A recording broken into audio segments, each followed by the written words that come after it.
sci-fi fans. It is I, William Todgerson Jnr, the science fiction author and man.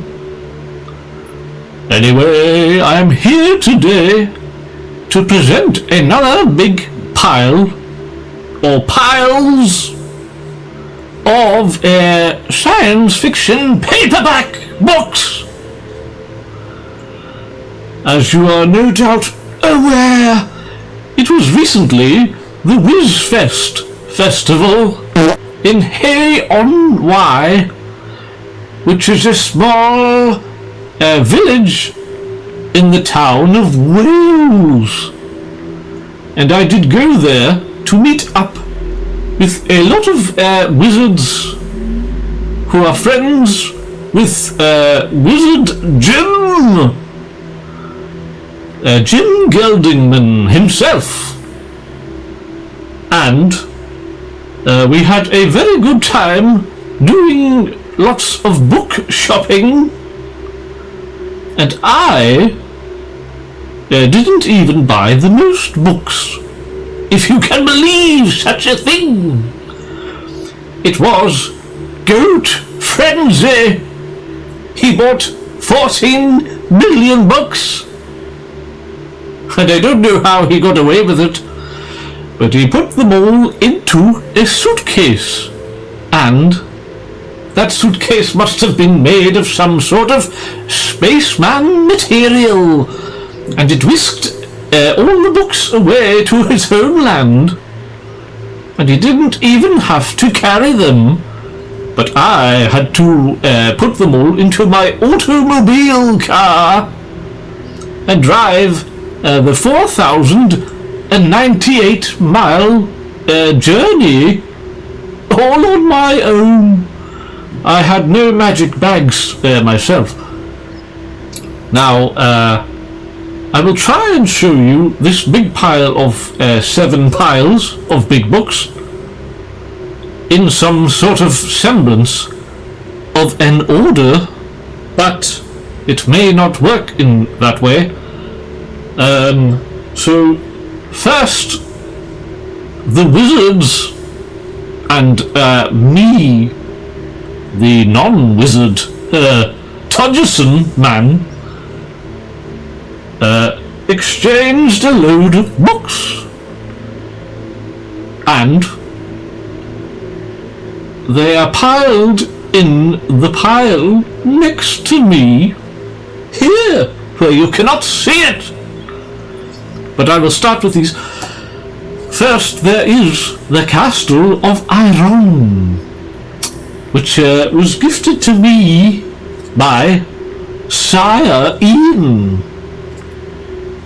a fellow who used to make computer games, and now he does not. But he is making a video game with Wizard Jim, and Sephiroth says he is going to do the music, but we all know he is incapable of completing anything at all. He also gifted me the Incomplete Enchanter and the Enchanter Completed. These two books are opposites. Maybe if I combine the books, it will create an antimatter portal to the nether world. Or they will just sit on a shelf next to each other.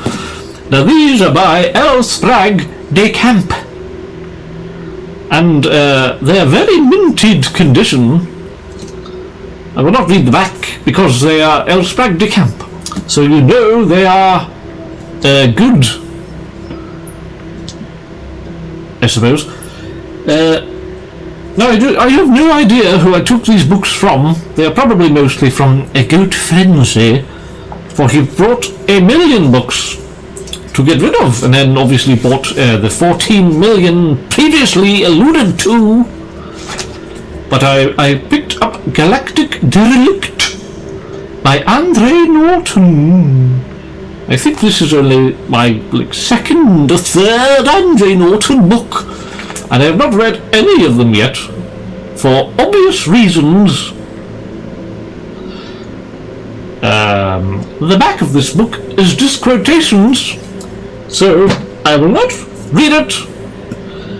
Next is Asimov's by Jupiter, another book from one of the wizards, probably Good Frenzy again. Dr. Asimov's Cosmic Treasure Trove. Dr. Asimov, not Professor Asimov. He might have been, of course. The biggest advertising sign in the solar system. Dinosaurs of the Mesozoic era armed with guns. The fall of a future Atlantis. These and many more mind-spinning delights await the reader within this latest collection of Isaac Asimov's shorter science fiction. Shorter than what? I Robot. Although that was also a short story, was it not? This is a collection featuring these stories right here. This doesn't look like it's in focus.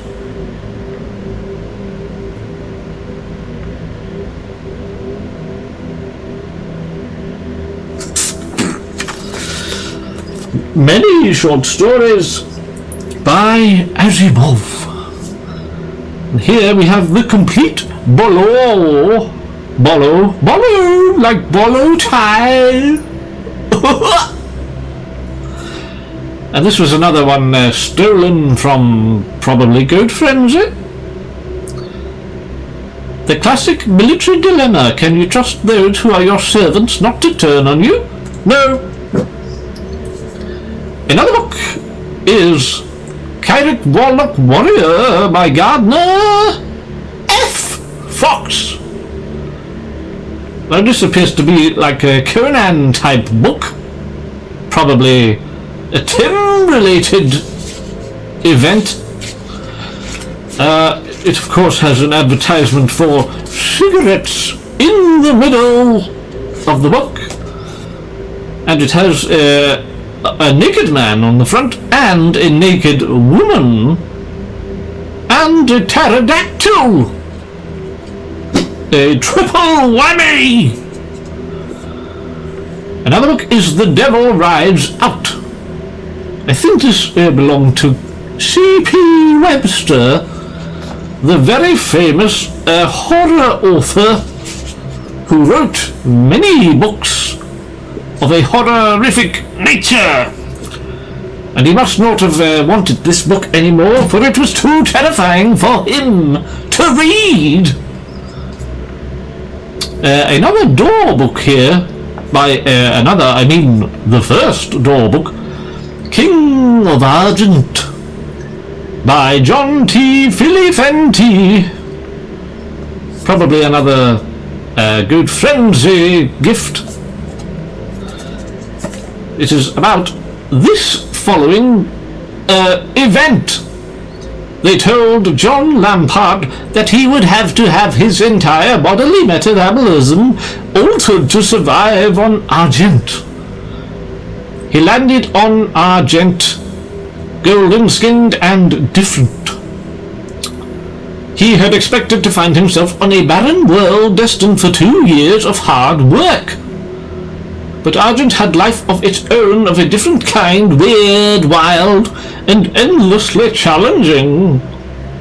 Not the least challenge to him was the discovery that his earthly bosses regarded him as expendable. His work would end in his death, while they got rich. That is just modern day times. Ha ha! Another good yellow-spined minty book. And finally, from the Wizard Swap Meet is Prodigal Son by Philip E. High. Another Good Frenzy provided novel. There's some squiggles in the front, but they are not the signature of Philip E. High. They are just the ramblings of a madman. And this book sounds a bit crunchy. And also at the Wizard Meet, Jimothy, the Wizard Man, provided us all with little paintings which he allowed us to steal.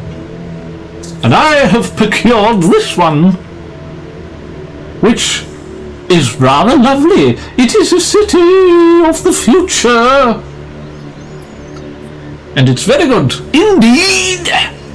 I shall place it near the sacred idol of Cthulhu. But I won't touch it. Now, before I journeyed to Hay-on-Wye in Wales, I had to drive 14 billion centimetres to another town called Northwich. And while in this town, I procured myself a Weird Tales magazine from 1988. But this one is special, for it is signed and annotated by Tanith Lee herself. Let me see if I can find it. Here we go. If you see here, possibly, she has signed it up on the top of the book, and she has also gone through and corrected the errors that the idiot editors have made. For instance, here they have wrote off, and Tanith Lee wrote or. Now that is tantamount to vandalism, if you ask me. There is more, but I will not show you them all, for it will spoil it. There is also an interview with Tanith Lee, and she has corrected here. They said she was 18. When her mother was 18, she read the name Tanith in a book of mythology. But this was a lie. She was actually 15. And now you have the whole story. I think Infinite Texts Andrea would like that. But it is mine. Next I found this very scary book about a giant mantis who eats people's heads. More of a Sebastian Imperius type novel, but maybe I will give it to him. And he can read it, and then he can rip it off, probably. Eat Them Alive by Pierce Nace. This is a very rare book and usually costs like £1,400, but I got it for $9.99. The blood became a way of life. The image of revenge lay just outside his grasp until that fateful day that Malpelo Island split open and the creatures emerged. Suddenly Dyke was faced with a new and terrifying way to strike back at those who had ripped away his manhood and crippled his body. But as his fearful plan began to work and his monstrous legions of crawling things wreaked their terror, he was faced with a new struggle. Would the blood destroy him before his enemies? I don't know, but it is about a man, and in some point of time in the past he betrayed his friends, and they cut off his wand, and then he kills them all with giant mants. Another book is Doom of Three Planets by Robert not Frederick Poe, but Robert Poe. Now this book is special, for Jake the Pulp Morton Man spoke about it, and Brittleby Boy Little J Man has been looking for it everywhere, and I found it. And I'm keeping it for myself. Maybe I will read it. Maybe I will not. The planet Golcora remains hidden from its enemies by means of a time warp. In order to engineers escape the Earth, captive must locate the legendary race known as the Old Ones. But the route he takes is filled with so many bizarre creatures that the mission may end his life. Sounds like a million other plots. Another book is another door book. A special yellow door called The Jaws That Bite, the Claws That Catch, by Michael G. Coney. And this looks like it has a little bit of a bend on the spine. But nonetheless, it is in a bag. So that must mean something.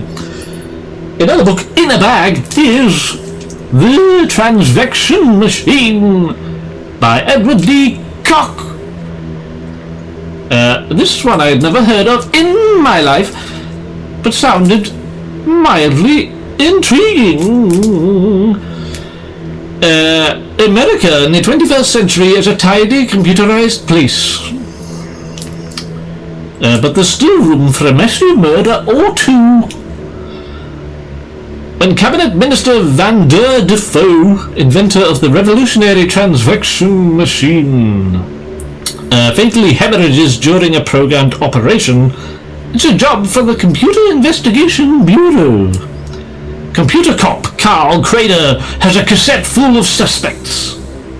Defoe's nymphomaniac wife, a co-inventor, and a political agitator who hates machines and who just might be on to some prophetic social truth.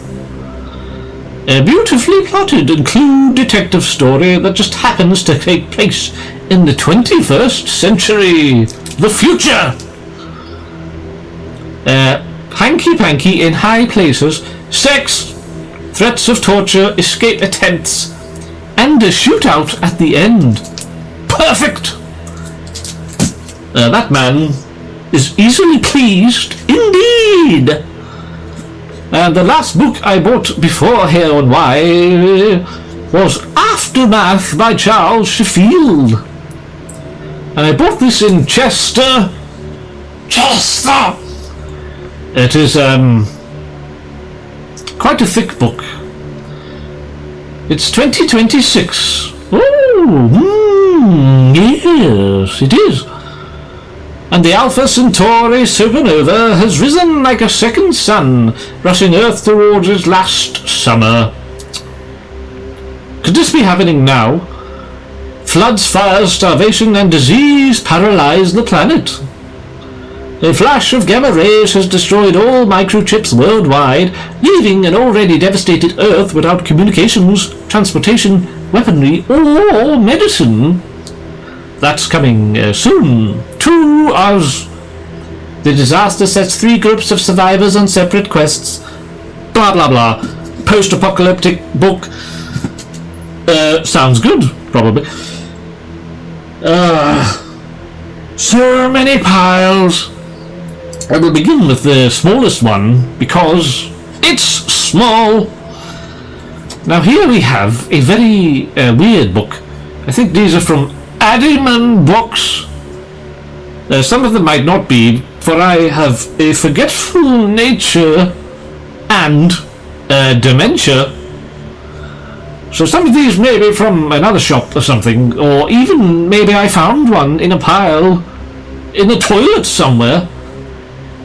Hay-on-Wye is just like that. There are books flowing like water from a river made of water, but made of paper water.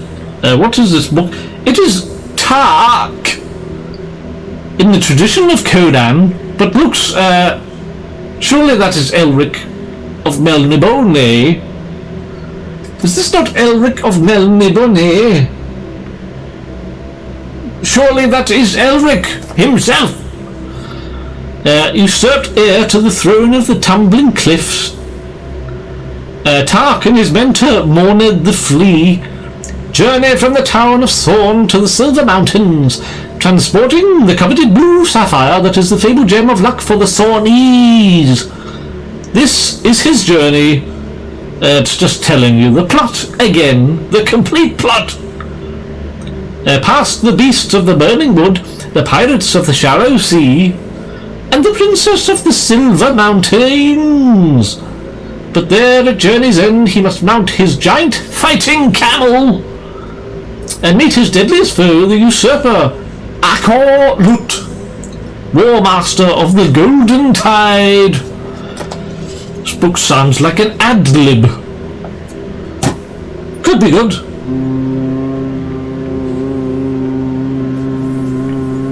If you read Elric instead.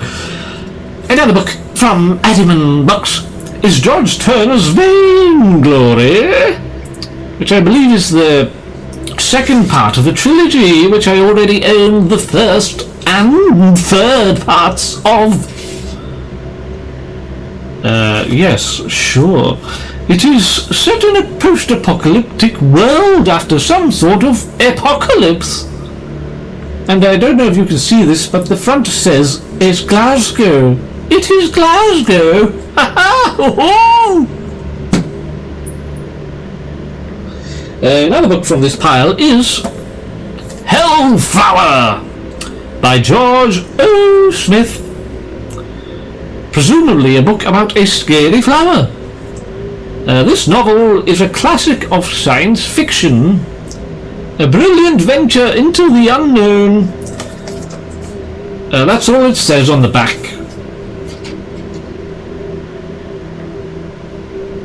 There are a lot of words here for a blurb. Following a mysterious accident to his ship, space pilot Charles Faradine is disgraced and becomes a fungus farmer on Venus. But trafficking in a strange new drug is giving the authorities concern. The Hellflower, as it is called, heightens the sensations of the women who wear it to such an extent that their emotional life is completely dislocated. Earth is becoming demoralized. That sounds intriguing. And it is in lovely condition.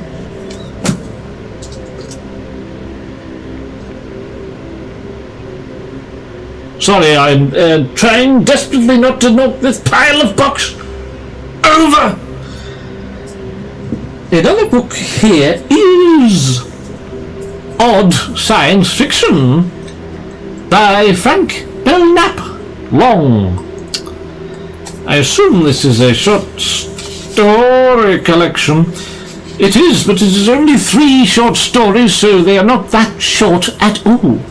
Perhaps novellas or novelettes would be a better description of the stories. Let me see. The Horror from the Hills, The Flame of Life, and Giant in the Forest.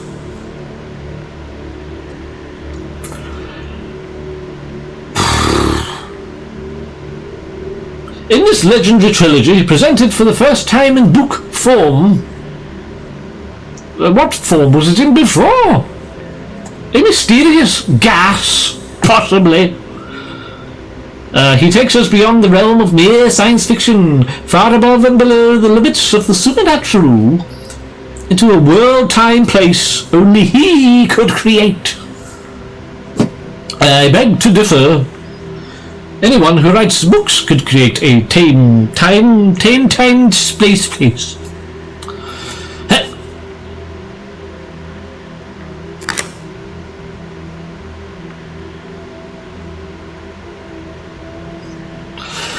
Another book is Lester Del Rey's The Scheme of Things by Lester Del Rey. Obviously. He lived simultaneously in the present, deep past and far future, and death threatened each life. Is that not just everyone? Suppose not at the same time. Apart from me, obviously, for I was born in 1900. Infinity symbol! Another book I found in Addyman Books, Passageway of £1 books, which is just like a hall next to the shop, is Corgi science fiction. New writings in SF. 7. Another short story anthology featuring some stories. Invader by James Wright, probably some sort of hospital story. The Man Who Missed the Ferry by Douglas R. Mason. The Night of the Seventh Finger. What is the Night of the Sixth Finger? Is it Saturday? By Robert Presley.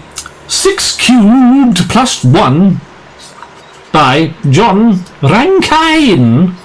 Cocoa Talk by William F. Temple. A Touch of Immortality by R.W. Mackleworth.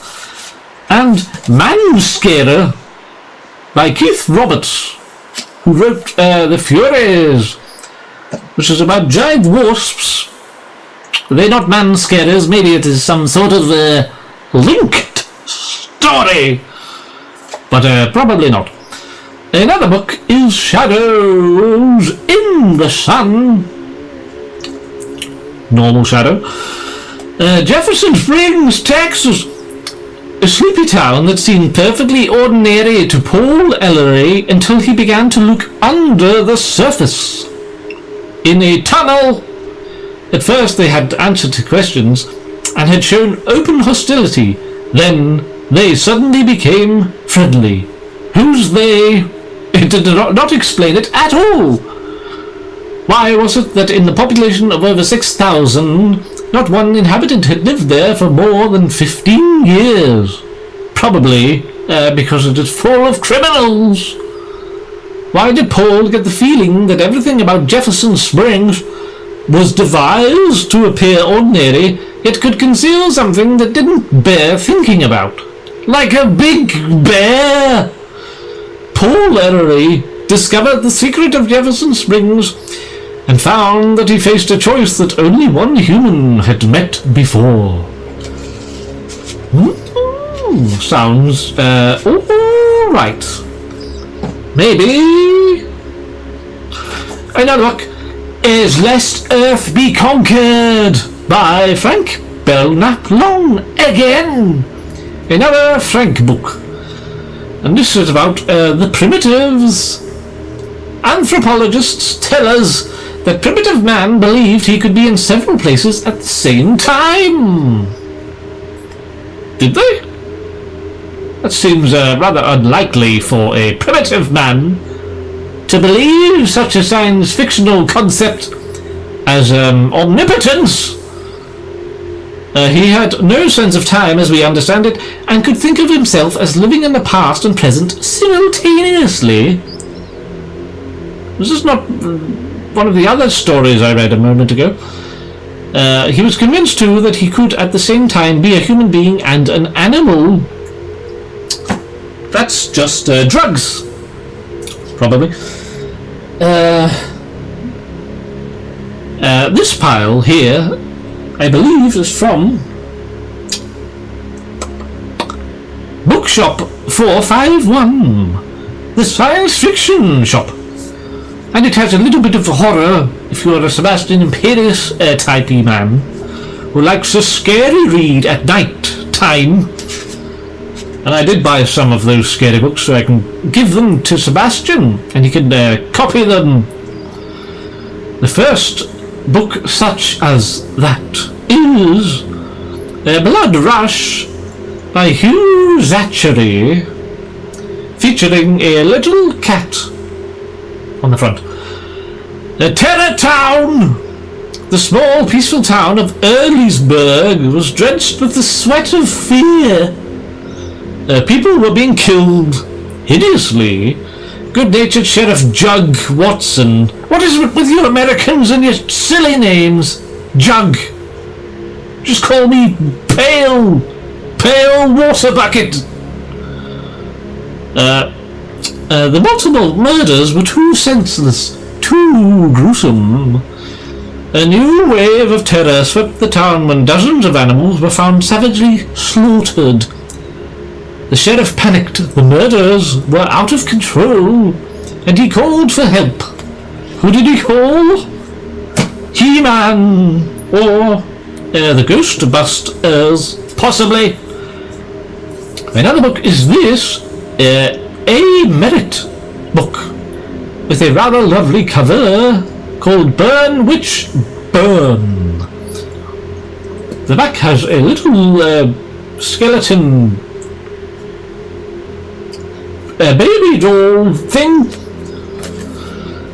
from the Vault of the Master, a classic story of witchcraft and Satanism. The man in the hospital room died a terrible death. Spoilers. Slowly and in agony. His eyes were open, and on his face was an extraordinary expression of terror, a fear mixed with horror. There was nothing all the resources of medical science could do for him, not even to diagnose his disease. There was no wound, no mark, nothing, except little globes of phosphorescence in his blood. Radiation sickness. And suddenly, at the last moment, a low chuckling sound came from his throat. Inhuman! The laughter of a devil. Or the Incredible Hulk. For he is clearly a radiated man. I think this one came from Bookshop 451, but I don't know. The Silverleaf Syndrome by Eleanor Robinson. And this actually features a man who looks very much like the Hulk himself. The Incredible Hulk himself. Secret of the Mire. Christopher was what doctors called a freak of nature. Born with unusual deformities, he nevertheless possessed fantastic strength. The Hulk. When his mother abandoned him, Christopher was placed in an institution where incredibly he developed unique powers, muscles. At 5, he murdered a guard and escaped. The terror swept through the town of Silverleaf, and a massive manhunt scoured the countryside, but they were looking in the wrong places. Christopher had gone to the swamp, the place of his birth. Somewhere amid the mire and the reeds lay a secret so horrifying and astonishing that it could change the ultimate destiny of the human race. Vague. A bit vague. Something blah blah blah. Another book here. Sorry, I have not spoken recently, for I've been busy writing a new science fiction novel, or 7. So my voice is getting a little bit tired. I bought this anthology, Continuum 4. I already had the first 1, and I think 2 and 3 are in another pile next to me. This is a short story anthology by 6 authors. Oh no, 8 authors. And in each edition of the anthology, they continued the story. So if you read all 4 of them, you get like a few novels or novelettes. These 2 books interested me greatly, for they had little shiny covers. It is Trauma 2020 by Peter Beer. Sounds like an alcoholic man to me. Urban Prey and the Crucifixion Squad. BK isn't exactly a hero, but it's the year 2020, and like 15 million others, he's short of cash. So BK sets out to do a bit of smuggling with his Uncle Franklin. Nothing goes right for BK. First the pox dogs chew him up. Then the army calls him up. He doesn't fancy getting gassed in one of Europe's endless wars, but that means evading Homer, a 7-foot albino psychopath sent after him by the military. Enter Tommy and Moose, who can offer BK a safe passage to America, provided that he kills a very important policeman first. Now, what policeman would that be? The policeman from Willy.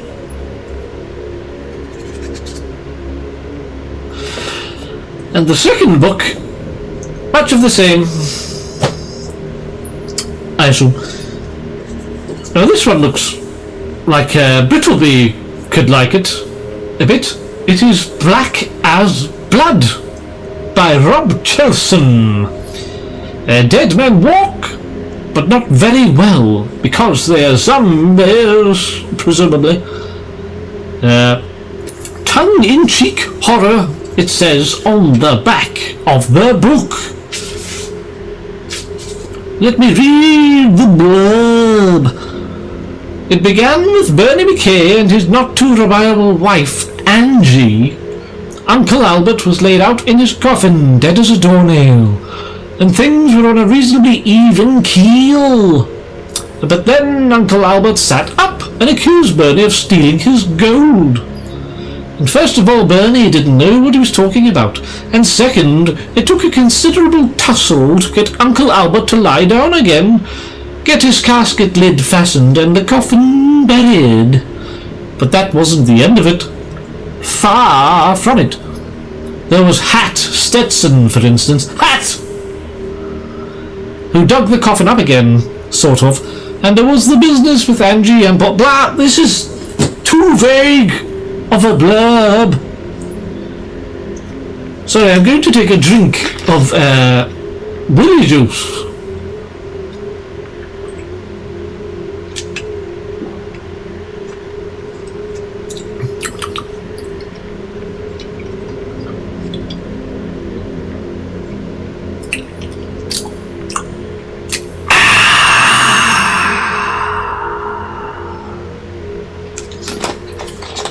I will now continue with the book haul. Here is Worlds Without End by Clifford D. Smack. I believe this is a short story collection featuring 3 novelettes. Worlds Without End.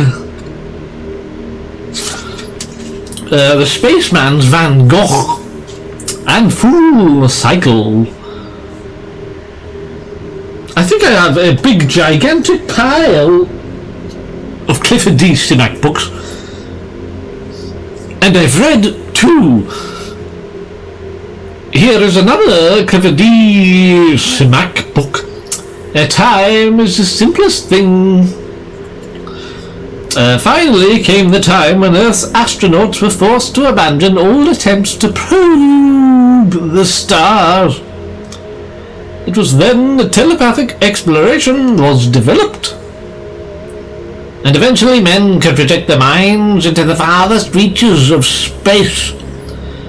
With numerous missions behind him, Shepard Blaine ranked high among the telepaths, until in one terrifying moment he found his mind invaded by an alien creature.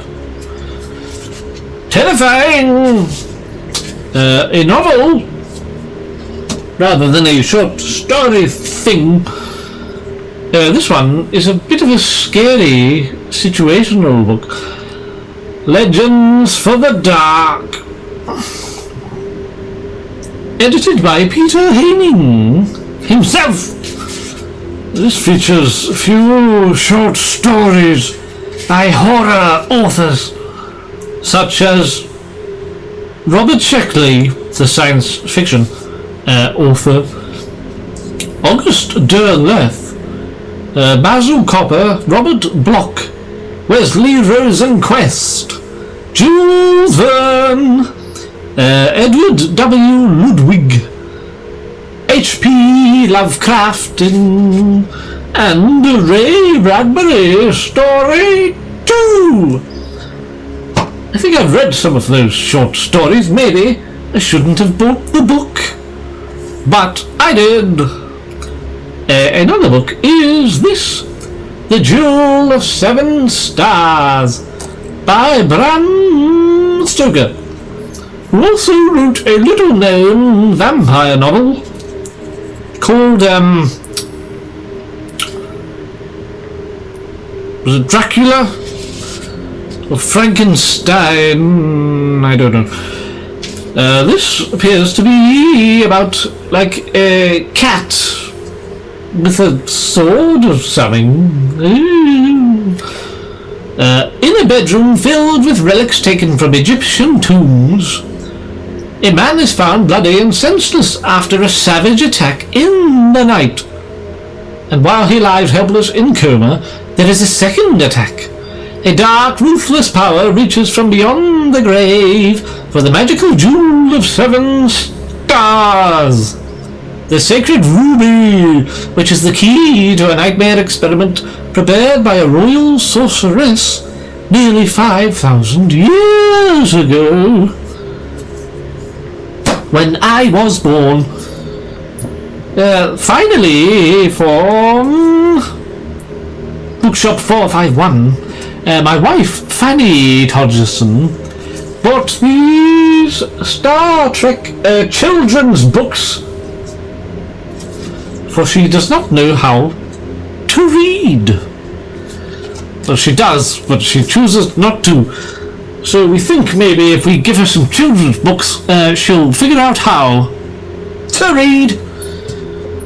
Now this next pile of books is from Richard Booth's Cinema Bookshop.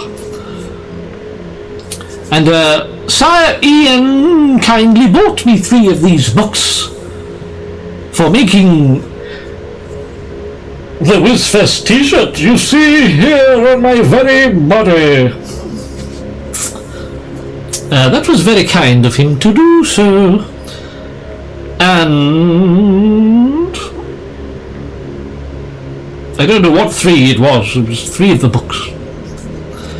Pretend it was the ones you like most. Here we go. It is Plutonium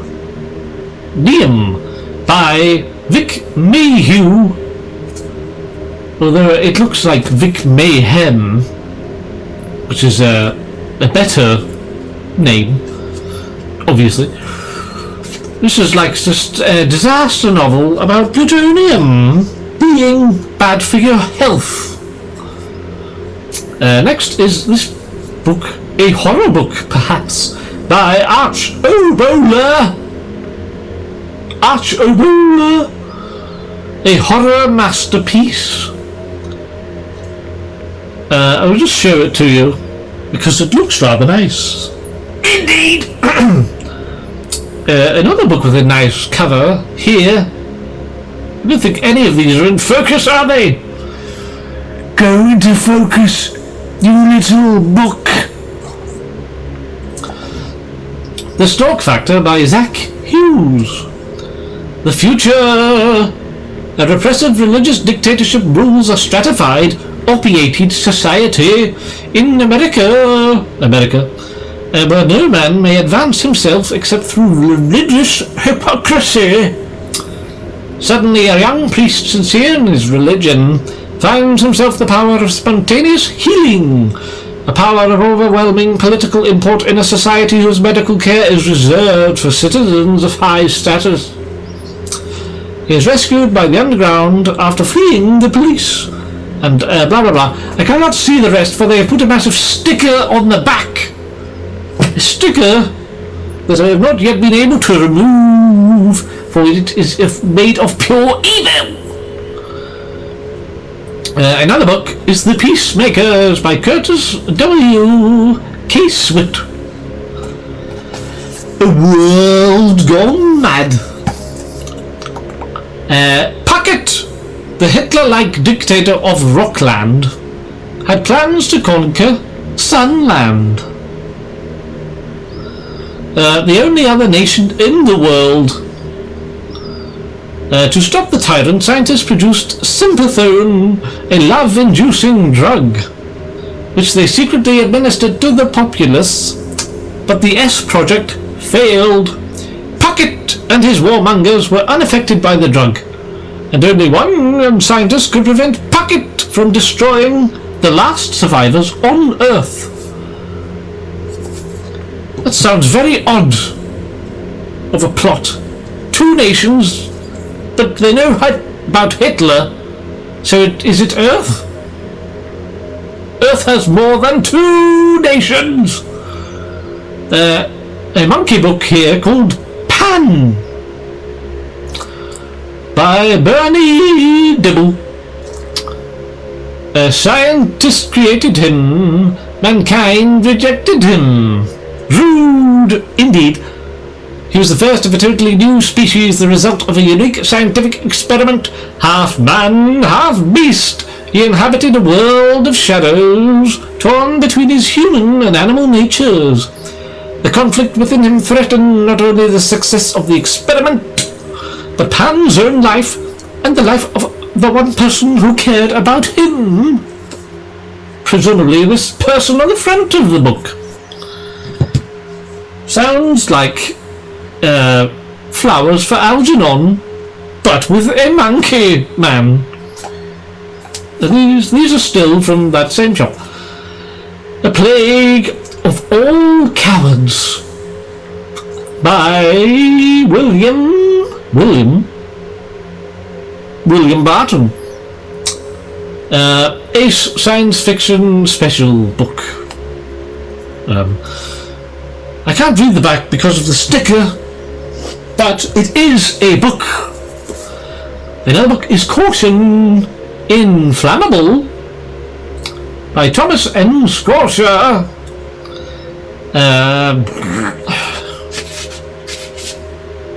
Now this is a short story collection by Thomas M. Scotia, introduced by Theodore Sturgeon himself. But I've never heard of Thomas M. Scotia. Is this because I am stupid? Or because I don't seem to read books? It could be both. But probably the latter of the two. In her book is Bart Summers Beyond the Black Enigma, featuring a cover with a big ant thing and a load of little people. The Black Enigma could be anything from a mere variation. Sorry, that does not say variation. The Black Enigma could be anything from a mere vibration to the gaping maw of a hideous space beast. Whatever it was, Special Agent John Craig of the Alert Command had to destroy it before it devoured the universe. This is a Commander Craig galactic adventure. I've never heard of... What was his name? Commander Craig. He sounds like a simpleton. Cinderblock by Janine Ellen Young. Now this sounds like a cyberpunkian novel. The catastrophic hate wars left America's meager population divided into myriad tribes and castes. Chief among them are the virtuals, lords of the web, proprietors of the virtual reality that has all but replaced genuine experience. Hawthorne, a virtual with twisted fantasies of power and glory, is about to lose the one thing he needs most to complete his conquest of the web. A very peculiar young man named Alexander. Alexander's amazing ability to log onto the web without the use of computers makes him unique and very valuable indeed. Is this the Matrix? Especially to a mysterious shotgun-wielding revolutionary named Cinderblock, who's plotting against the virtual tyranny. And Cinder's scheming might not only spell the end of reality, it might also get her and Alexander killed.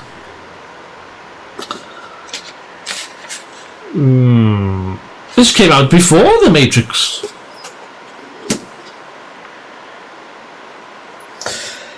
Another book here is For Texas and Zed by, another Zach Hughes book. I didn't even realize. Planet Texas. Spacemen from Texas on Earth had settled this remote planet centuries ago, while the rest of the galaxy was being divided between two vast warring empires. Planet Texas preserved its independence, created its own unique civilization, developed its own advanced technology. But now all that Planet Texas was and all that it believed in were threatened as the superpowers of space moved in for the kill. Sorry, I believe I'm having a possession incident. The odds against survival for Planet Texas were 1,000,000 to 1, and only one choice lay open to it and the remarkable man who had risen to be its leader. Either Texas had to become the mightiest warrior planet in space history, or else it and man's last hope for freedom would vanish for all eternity. Space Texas is all you need to know about that book. Another book is The Next Encounter, featuring this confused old man. A novel by Donald Thompson. The psychiatrist had said he was mentally fit, especially for an 80-year-old, but Virgil, from literally books. This is him. His grandchildren wondered if the old man was teetering on the edge of senility. What else would explain his delusion about his World War I army buddies? What couldn't be explained away was a scar from the war that had suddenly become an open wound. Or the fact that Virgil seemed to be growing younger, or the men in black who had tried to kidnap him. And suddenly the Macaulay family was running from what? Aliens from outer space? Impossible! Yet the buzzing voices had told Virgil that he could transmit a plague that would destroy the Earth. He would have to be deprogrammed.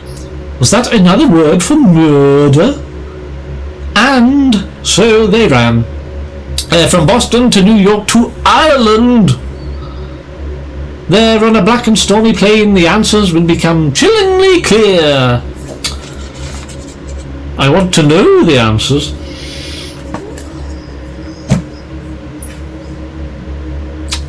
So I'd have to read the book. Another book is Glory Hits, featuring a big snake coming out of a vial. A big ball vial. Frightening, because it could happen, apparently. Charlie and Ann Cotton were expecting their first child. They were excited and happy. Neither of them even gave a thought to the acid they had dropped a month before the baby had been conceived. Then reports of strangely deformed fetuses appeared, and Charlie and Ann suddenly had something to worry about. Riveting, because men without scruples were in control. All Major Stanley Johnson wanted to do was make a name for himself in military biological research. It seemed such a brilliant idea, an easy way to beat the Russians at their own DNA gene engineering game, until he discovered just what superiors had in mind. Bone-chilling, There's a sticker on the back. Another book featuring the strangest cover I've seen in recent years is Anasazi by Dean Ing, which is a novel and 2 short stories, I believe.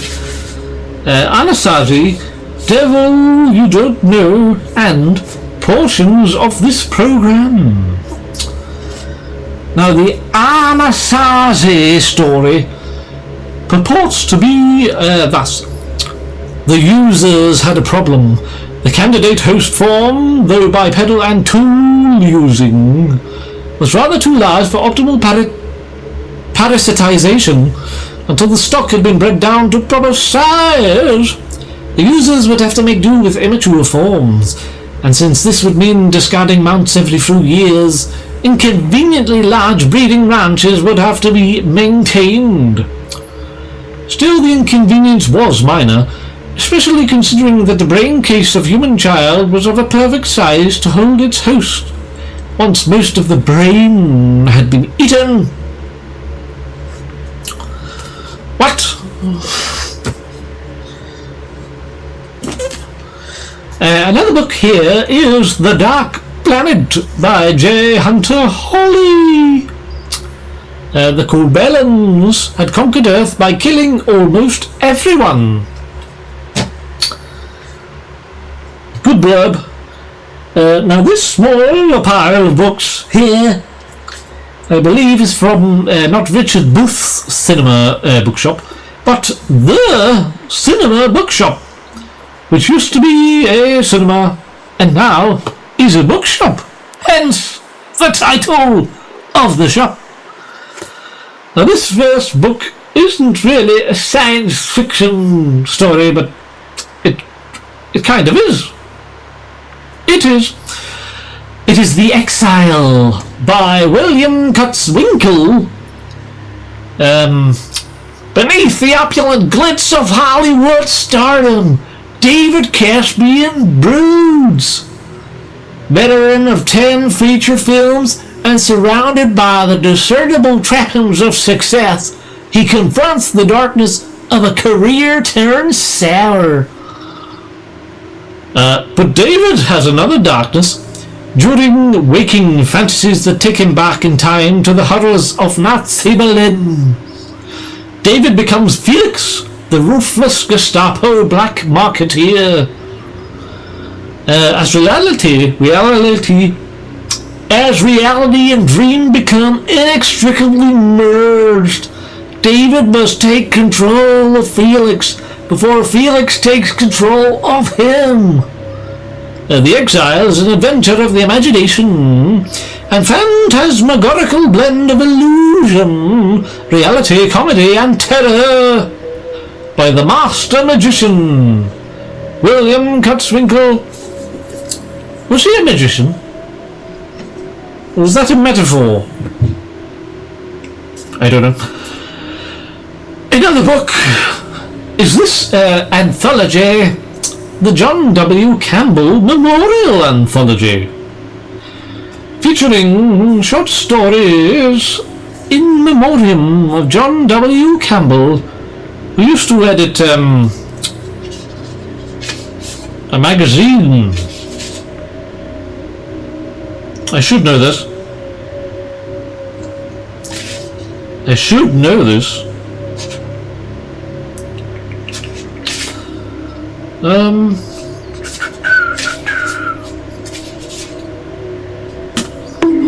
Anyway, it has short stories by authors. Let me see. There's no table of contents, so you can read the authors here if my camera focuses.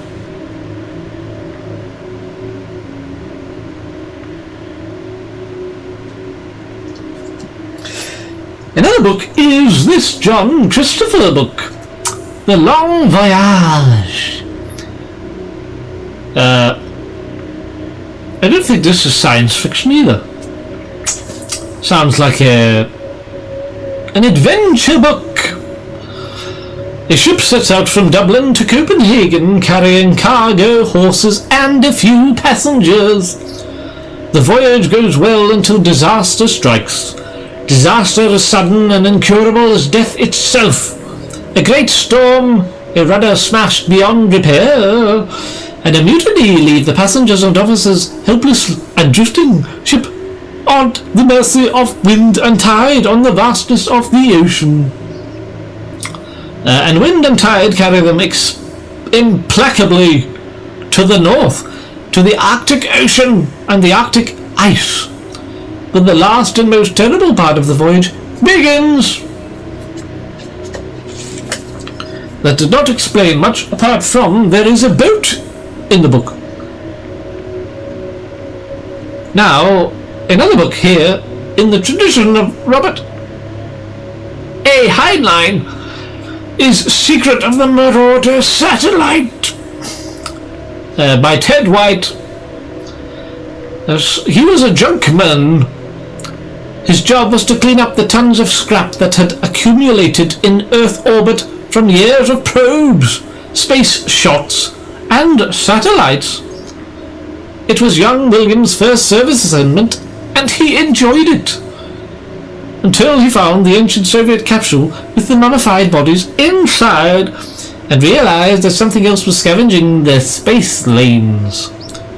Something that ate light and energy and left matter alone. Something that had been orbiting the Earth for longer than man had been walking on it. Waiting. Waiting on what? Man? It says he does not eat matter, so why would he care about that? Another book is The Purgatory Zone, featuring this rather nice cover. And the book is by Arson Darnay, who I've never heard of in my life.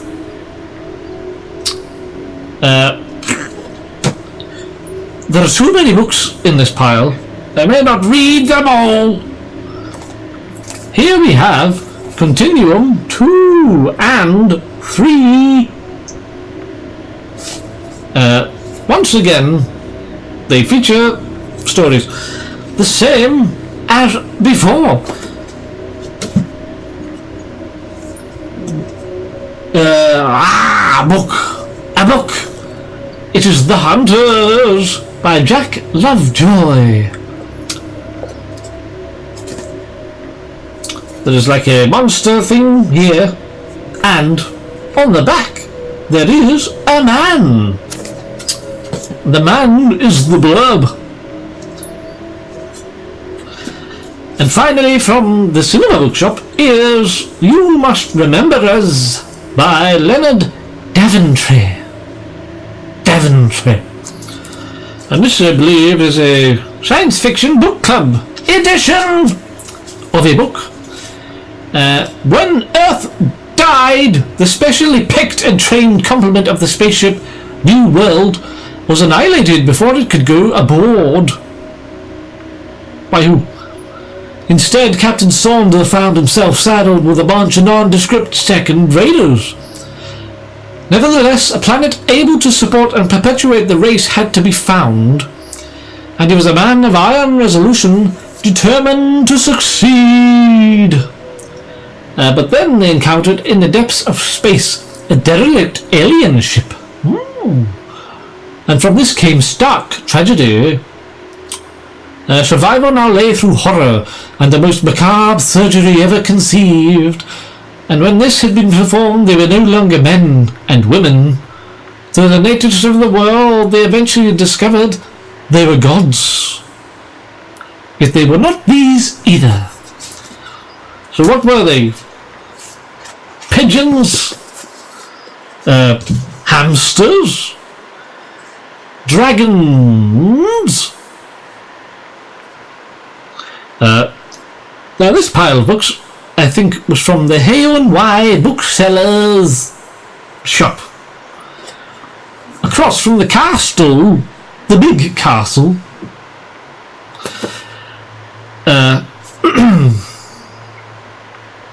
This is a scary book with a very scary cover on the front.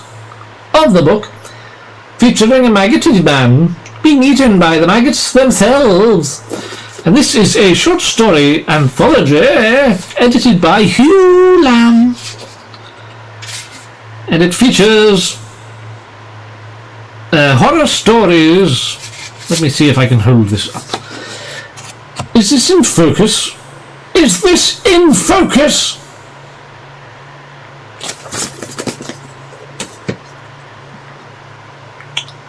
Hopefully.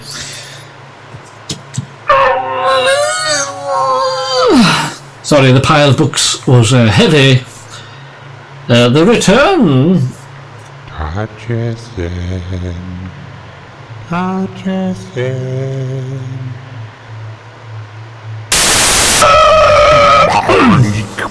Another book is The Return by Isidore Hablum. Something. The Death Bringer. Kramer knew there would always be times when he would kill brutally and senselessly. He was a Starkey.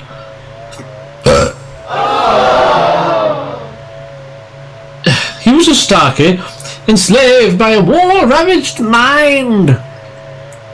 Kramer knew that when the murdering rages passed, again he would be a loving, reasoning man.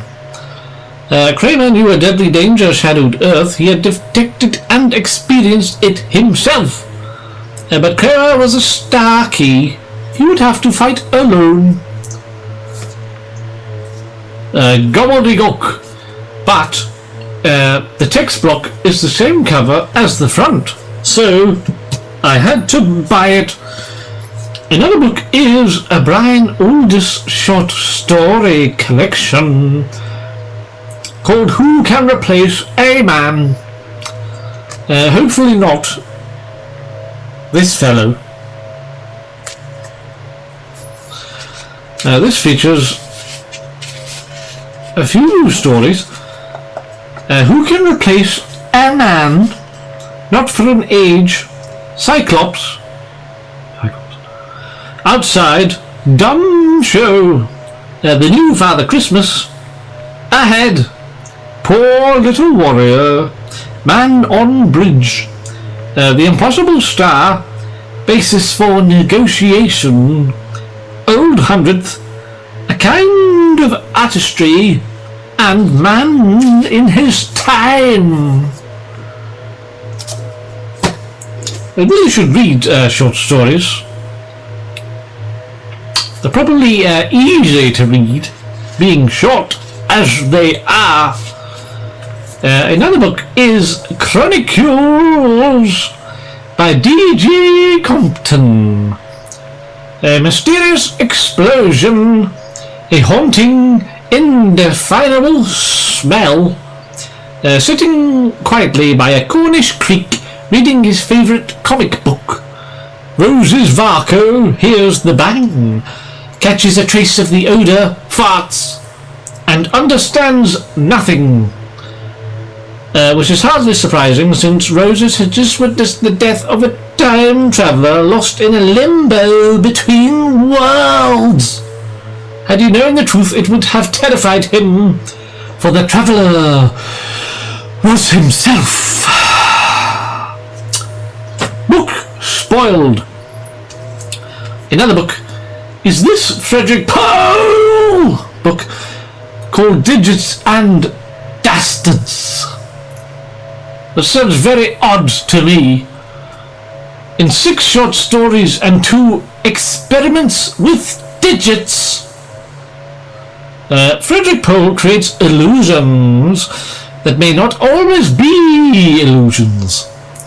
Tales of man's plunge into the universe, of confrontations with alien beings, of the macabre twists that science and the future may hold.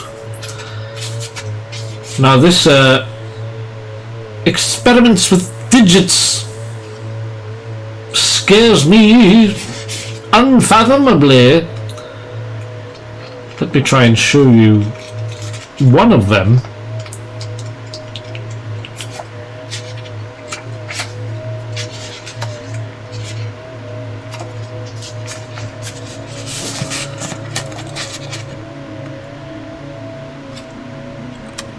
It's just mathematics problems.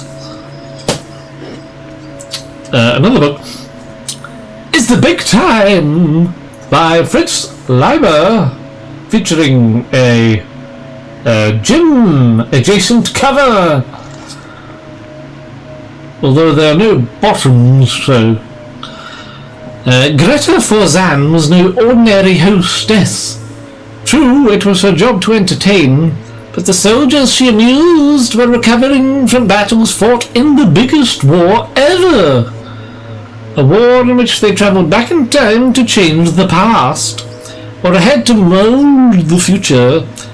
History, as Greta knew it, had already drastically altered. The Nazis won World War II and have an empire stretching from Kansas to Siberia. The American Civil War never occurred. The Roman Empire was crushed before it really began. And now Greta had heard that a nuclear bomb was to be taken back to ancient Egypt. Why? Just to destroy a pyramid or something? Very rude indeed. Another door. Isidore. Sorry, I'm having a mental exit. Dark magic on a daily basis. He does talk back. And another book is Isidore Heiblum again. And the book transfer to yesterday. The world was a kaleidoscope of warring factions.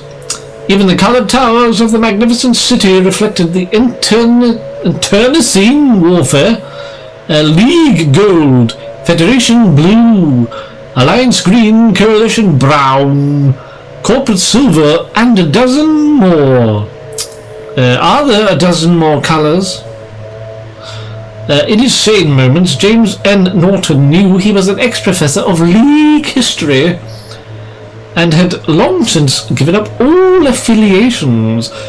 This made him a heretic, which meant that everybody felt free to hate him, even to hunt him. Yet he knew that he had a mission, and in this world, and that he couldn't quit. That is a bad sentence.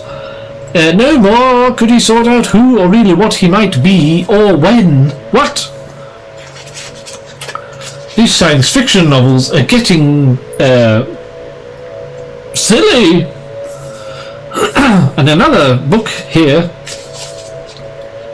is another short story anthology called Great Science Fiction by Scientists. Edited and with an introduction by Graf Conklin. Graf Conklin! Probably an American. Features stories by Isaac Asimov, Eric Temple Bell, Miles J. Brewer, M.D., Arthur C. Clarke, Ralph S. Cooper, Chan Davis, J.B.S. Haldane, Julian Huxley, Willy Lay, James McConnell, Chad Oliver, John R. Pierce, Robert S. Richardson, Dr. Lewis N. Ridenour, Leo Zillard,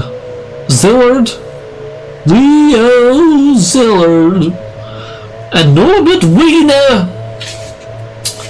No William Todgerson Jnr., even though I am a professor of science.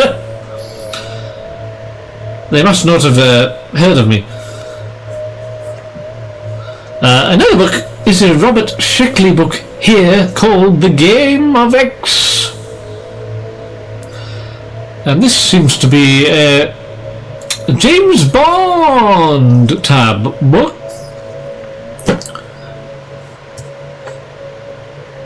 But I didn't read the back. Who knows? Another short story collection is the Early Del Rey Volume 2. Now, I bought the first volume probably like a year ago, and I have not even opened the pages, but I now have Volume 2, and it is very minted and fresh. Yes. Another book is Robert Sheckley again, Citizen in Space, with this very recognisable artist cover.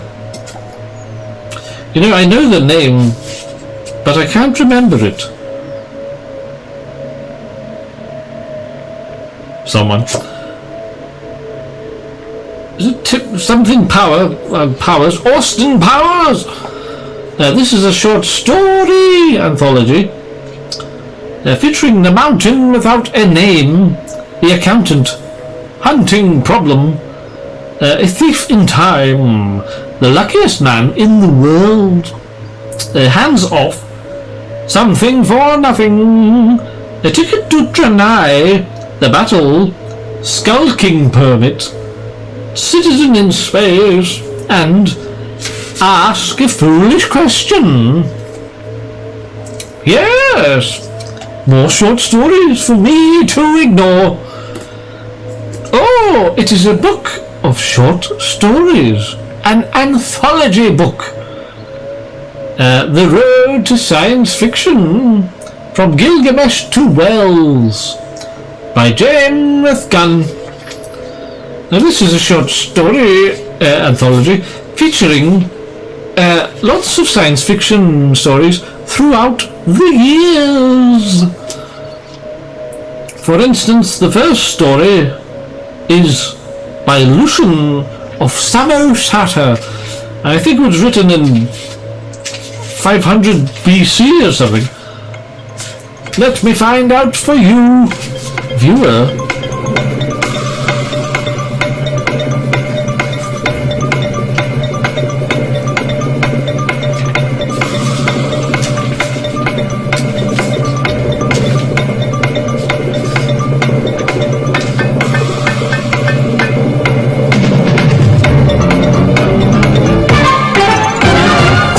It was written between AD 165 and 175, so nearly older than me, but not. Another book is this book, which I do not need but thought I should buy anyway, by Bobby Shaw, How to Write Science Fiction.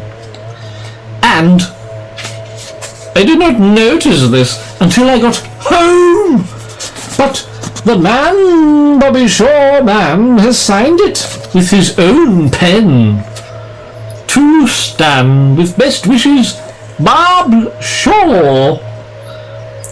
I found this in the Hay-on-Wye shop, and I was there with Shuffleboyle, and he found, what was it? The Eden, is East to Eden, West to Eden? A Harry Harrison book, and it was signed, and it was also to Stan. So Stan is probably no longer with us, and now we all have his books. Speaking of books, here is one. It is Can You Feel Anything When I Do This? Which sounds like a Alan Partridge quote. It is by Robert Sheckley, and I have a sneaking suspicion it is more short stories. Yes, it is. I'm sure they are all very good indeed. Should I do this? Will I do this? Maybe I will do this.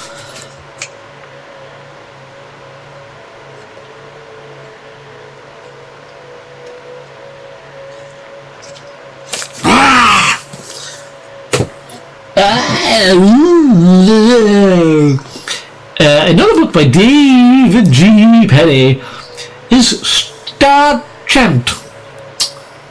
Is this another book? It appears this once belonged to the Wiltshire Library and Museum Service. I've never heard of it in my life. This is S.F. Hale book. The tower was an illusion. Older than legend, it burst from the ground to hang in the air, defying gravity and sanity. Those that lived in the surrounding city shunned it, dismissing it from their minds as they would an hallucination. Why do Americans write an hallucination? It has an H. But Aaron was not from the city, and his innocence appealed to the jaded appetites of the Tower women. They courted him eagerly, unaware that he would be the one to end their timeless reign. And they in turn were watched by those who were older even than the Tower. That makes no sense whatsoever. But it does exist. Finally, is this book From Satan with Love, which is a scary story by Virginia Kaufman, a woman. Maeve Wells was to rue the day that she and her pretty teenage niece, Jennifer, decided to stop and go for a short walk on the way to the small resort where they planned to spend their summer holiday. Very good. That is the final book that I did get from Hay-on-Wye. Now, I will speak very minimally about Hay-on-Wye. It was quite good. There were some shops and they sold books. And I had a lovely time. And there was a castle. And in the castle, they appeared to have a statue of, well, not a statue, a relief. And it was me. It was me. You can see here, it is very obviously me. Or it could be my grandfather, Rod Todgerson. Yes, that was there for some reason. Now, while we were doing the Wizard Book Swap, I backed Wizard Jim into a corner and forced him to sign these books. And he has done so. Here is one. It is Brown Robe Blues. Yes. And he did sign this one somewhere. But he signed it to some Sephiroth instead of the Todgerson man. I don't know who that is. On this one, I believe he has vandalized it horribly. He also wrote John Geldingman, the Wizard, and this one for Vanessa, and then he wrote his name in a scribbled format. And while I was there, I also accosted Chris Webster, the C.P. Webster of Lovecraft's Cat fame, and I made him sign the book also, but he too has used this mysterious Brian's name. I think I must look like another man, possibly the other man. Now, thank you for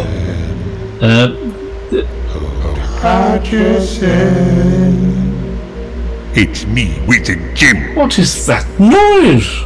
conjuring dark Sounds like magic a on a daily spell basis. being cast. cast by